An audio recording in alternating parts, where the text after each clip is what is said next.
Jennifer Sampou here, and I am showing you how to put the placement of your 5 twigs onto the background of the quilt, which is the Cardinal Wreath quilt, using my Holiday Shimmer collection.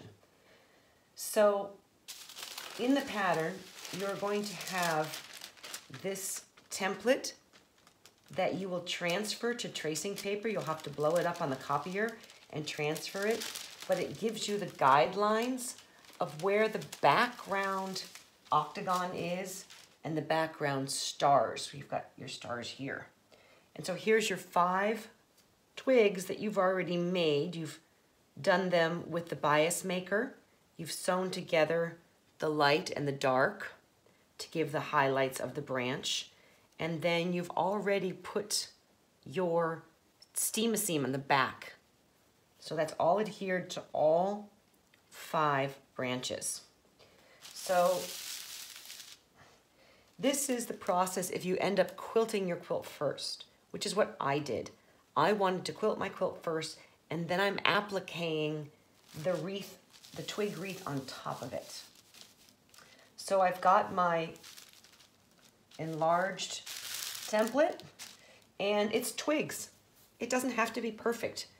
Twigs grow in different shapes and they bend in different ways.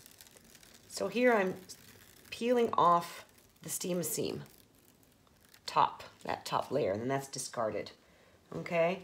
But I took that one off, but I'm gonna actually work backwards. Can you see right here, I'm going to put the 2 branches, which is the small one and the mid-sized one, on first. And you'll see why. So the small one's gonna go first.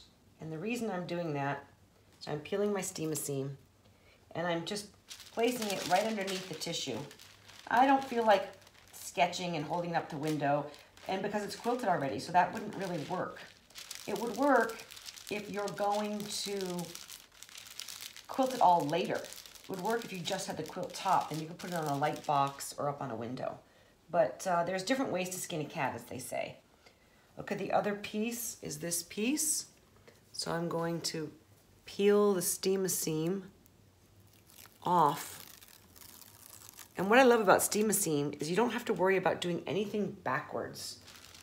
The way you adhere it and peel it off and use it is all, you don't have to flip your letters backwards, you don't have to mirror anything. But here,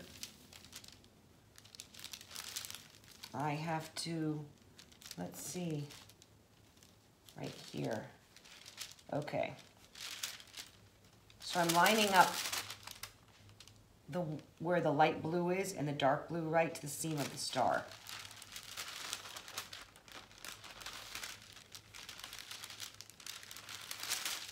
And I'm just tacking it down. The steam seam has a nice tacky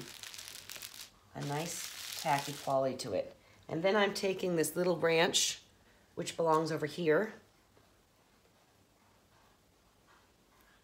Sometimes you got to get the edge of the steam seam.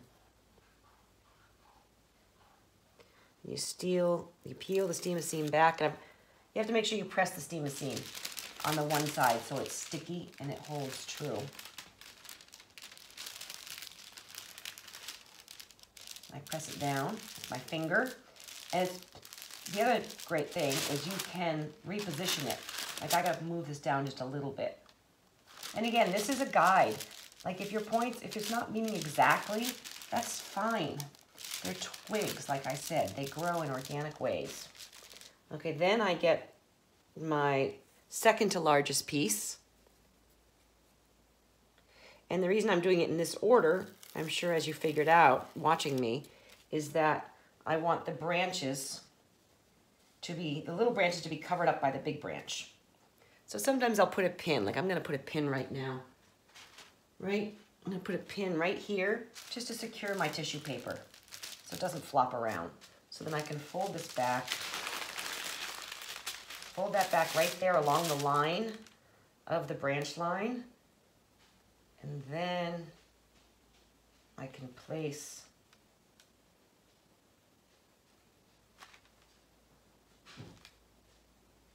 See how nice that works? It's kind of press it down, and I'll press it with the iron after.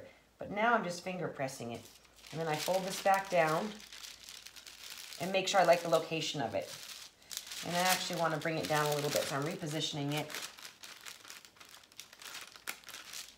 to bring it down a little bit. Right there.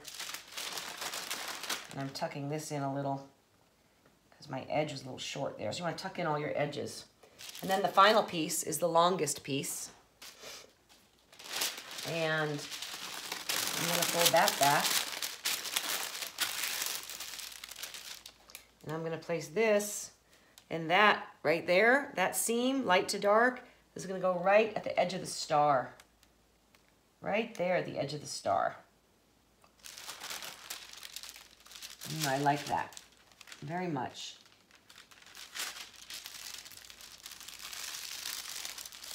Now I can take this off, and my twigs are essentially where I want them. They are, I'll do a little tucking, and then I'm going to iron this down, and then you can either hand applique or you can machine applique. And I've done both on this wreath. Now I'm showing you how I will press the steam-a-seam twigs to the quilt. Use a dry iron, set on cotton linen, and just slowly move the iron across the twigs. So the steam-a-seam adheres to the back. And then I don't have to use any pins when I'm doing my machine applique or your hand applique, which makes it really nice, especially with your machine applique too. When you're rolling a quilt up and you've got kind of a big piece to deal with, it's nice to have the steam-a-seam. So that is adhered to the quilt, and it is ready to machine applique down.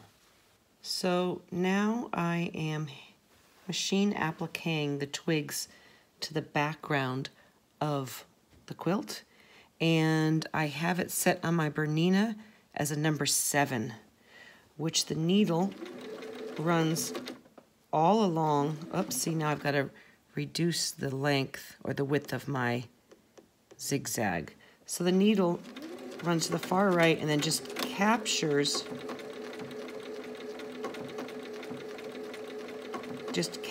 the applique piece, the applique twig. And the monopoly is a product by Superior Threads. It can be difficult to work with because it's very hard to see, but because it's so hard to see, it makes it a wonderful product for machine applique.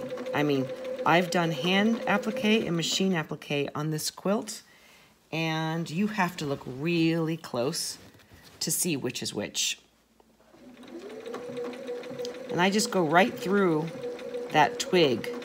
I'll come back and do this twig later, but I want to finish this main part of the twig.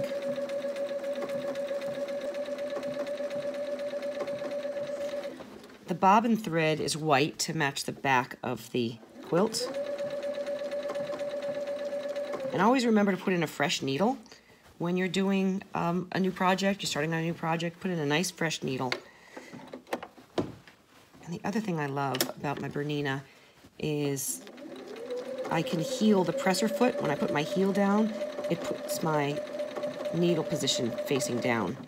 So I am hugging right to the edge of this twig.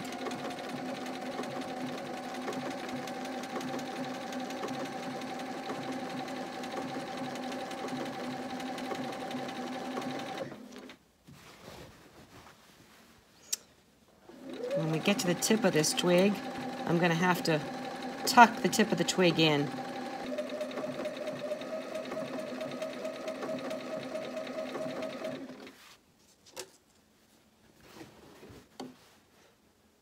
Gonna flip that under, tuck that.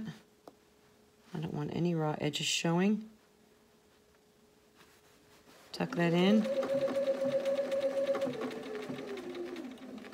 Get my heel down, tack that corner, which is perfect. Turn the quilt. You just gotta take your time. Put a good book on your Audible or listen to some great music. I'm gonna retuck that, get my pin, retuck that right there. And put my presser foot back down.